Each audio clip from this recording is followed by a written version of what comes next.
Salut à tous, le journal du foot de ce mardi 25 août. Une bonne nouvelle pour Ronaldinho, embarqué dans une affaire de faux passeport. Le Brésilien a enchaîné passage en prison et assignation en résidence dans un hôtel de luxe d'Asunción au Paraguay depuis quelques mois.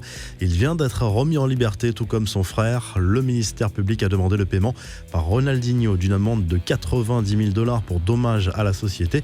L'ancien joueur du PSG et du Barça va pouvoir rentrer au Brésil.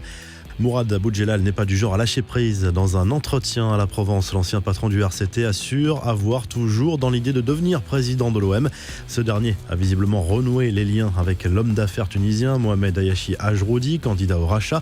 Son objectif est toujours le même, convaincre Franck McCourt avec un rêve ultime derrière, recruter Zidane en tant qu'entraîneur. Pour moi, son destin est ici et je pense qu'on n'échappe pas à son destin. Si demain je suis président de ce club, je ne sais pas s'il accepterait, mais je dormirai devant sa porte. Aujourd'hui, l'OM doit à nouveau briller en Europe et puis ça suffit de se pignoler sur une étoile à lâcher Boudjelal, visiblement très en forme. Les joueurs du PSG sont rentrés dans la capitale française au lendemain de la défaite en finale de la Ligue des Champions. L'occasion de retrouver leurs proches pour une partie d'entre eux avant de prendre la direction du Parc des Princes pour une soirée privée.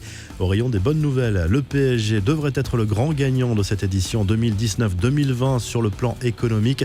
Le club parisien se classerait tout en haut de la hiérarchie européenne devant le Bayern avec 134 millions d'euros de recettes attendues. Cette différence s'explique par les revenus des droits TV négociés au cas par cas avec les diffuseurs. Les infos et rumeurs du mercato. Après sa finale de Ligue des Champions, le PSG va devoir se reconcentrer sur la saison 2020-2021. Thomas Tuchel veut des renforts. L'objectif prioritaire de Leonardo reste les prolongations de Neymar et Mbappé, mais il n'y a pas d'urgence pour le moment. Actuellement, la prolongation de Bernat coince pour une question de salaire. Par ailleurs, le club parisien a besoin de renforts à certains postes clés, notamment au milieu de terrain et en défense. Une tendance semble se dégager et il n'y aura pas de folie cet été sur le marché des transferts. Côté départ, Draxler est poussé vers la sortie, mais son cas est compliqué par un salaire élevé et des prestations souvent catastrophiques. De son côté, Leandro Paredes reste dans le viseur de la Juve. La vieille dame pourrait revenir à la charge cet été. Du côté du Barça, les dirigeants s'affairent à convaincre Lionel Messi de rester. La presse britannique continue, elle, de rêver d'une arrivée de l'Argentin à Manchester City. Les Citizens étudient bien la faisabilité d'un tel transfert. Il n'est pas encore question d'offre ni de contrat, mais City veut se tenir prêt au cas où la porte s'ouvre dans ce dossier hors du commun. À Chelsea, en plus de Thiago Silva, les dirigeants sont sur le point de boucler l'arrivée de l'Allemand Kai Havertz. Le Bayer Leverkusen est prêt à lâcher son joueur contre un montant approchant les 100 millions d'euros bonus compris. Enfin, Memphis Depay bien parti pour rester à Lyon, à en croire son dernier message posté sur les réseaux sociaux. Nous avons remis le club et la ville de Lyon sur la carte, mais nous devons nous efforcer d'en faire plus. Je sais que nous avons du travail devant nous afin de retrouver ce niveau dès que possible, alors continuons à mettre la barre haut, a écrit le joueur dont le contrat court actuellement jusqu'en 2021. Les infos en bref, et si le Ballon d'Or 2020 était finalement décerné, c'est l'objectif d'une pétition en ligne lancée juste après la victoire du Bayern en Ligue des Champions par le média américain Bleacher Report. Plus de 150 000 signatures ont déjà été recueillies. Un homme rêve sans doute que France Football revienne sur sa décision, un certain Robert Lewandowski qui deviendrait le grand favori pour le trophée individuel. L'attaquant du Bayern sort d'une saison incroyable sur le plan collectif et personnel. Il a inscrit 55 buts, toutes compétitions confondues. L'UEFA, de son côté, a dévoilé son équipe type de la saison en Ligue des Champions. 4 joueurs du PSG sont dans ce 11 idéal, mais pas Kylian Mbappé et Neymar.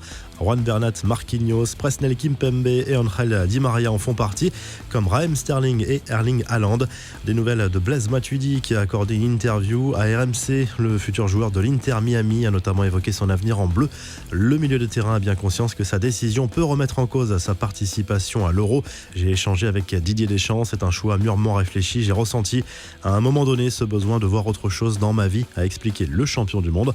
La revue de presse, le journal L'Équipe se penche sur l'avenir de Thiago Silva, annoncé tout proche de Chelsea. Le défenseur brésilien a confirmé son départ à l'issue de la finale de la Ligue des Champions. Thomas Tuchel attend une confirmation officielle, mais devrait réclamer dans la foulée l'arrivée d'un joueur du même calibre. En Espagne, la plupart des journaux sportifs se penchent sur le mercato du Barça, à l'image du Mundo Deportivo. Le club Blaugrana devrait se séparer de plusieurs cadres à la demande de Ronald Koeman. Le nouvel entraîneur Blaugrana a dressé sa liste noire et Luis Suarez, Samuel Umtiti, Arturo Vidal en font partie, tout comme Ivan Rakitic. Philippe Coutinho fait en revanche partie des plans du Néerlandais. En Italie, la Gazzetta dello Sport se penche sur le nouveau duo fort de la Juve, Pirlo, Cristiano Ronaldo. Le premier fait ses premiers pas en tant qu'entraîneur. Le second devrait finalement rester pour une 3e saison dans le Piémont. L'avenir d'Antonio Conte est également à la une avec cette réunion prévue ce mardi entre le technicien et sa direction. Vous retrouvez l'actu foot sur topmercato.com, l'appli Top Mercato, et à très vite pour un nouveau journal du foot.